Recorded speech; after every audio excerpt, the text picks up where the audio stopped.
శివరాత్రి రోజున కోటప్పకొండ త్రికోటేశ్వర స్వామి దర్శనానికి వచ్చే భక్తులకు ఎటువంటి అసౌకర్యం కలగకుండా ప్రత్యేక ఏర్పాట్లు చేస్తున్నామని త్రికోటేశ్వర స్వామి భక్త సమాజం ఆర్గనైజర్ ఈదర సాంబశివరావు తెలిపారు. కొండపై తాటాకుల పందిళ్లతో క్యూ లైన్లు ఏర్పాటు చేస్తున్నామని, అదేవిధంగా ఆలయ ప్రాంగణంలో భక్తుల కోసం ప్రత్యేక ఏర్పాట్లు పనుల్ని శరవేగంగా చేస్తున్నట్లు తెలిపారు.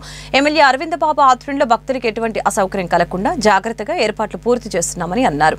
కొండ దిగువ భాగంలో పార్కును అభివృద్ధి చేశామని తెలిపారు.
हर हर महादेव शंभो शंकर ओम नमः शिवाय మహాశివరాత్రి సందర్భంగా మన కోటప్పకొండ త్రికోటేశ్వర స్వామి సన్నిధానంలో ఇక్కడ చేయవలసిన పనులన్నీ దేవస్థానం ఈవో గారు తదితర సిబ్బంది మన భక్తులు అందరి సహకారంతో శరవేగంగా ఈ మహాశివరాత్రి ఉత్సవాలకు ఇక్కడ చేయాల్సిన క్యూ లైన్ కాంప్లెక్స్ కానీ ఇవి కానీ అక్కడ రోడ్డు మరమ్మతులు కానీ శానిటేషన్ కానీ కొండ కింద పార్కులు మన స్థానిక గౌరవనీయులు డాక్టర్ శ్రీ చదలవాడ అరవింద్ బాబు గారి ఆధ్వర్యంలో ప్రతిరోజు రాత్రి మధ్యాహ్నం ఉదయం 10 గంటల నుండి రాత్రి 8, 9, 10 గంటల వరకు శానిటేషన్పై అందరి సహకారంతో ఈ కార్యక్రమాలు చాలా శరవేగంగా బ్రహ్మాండంగా జరుగుతున్నవి.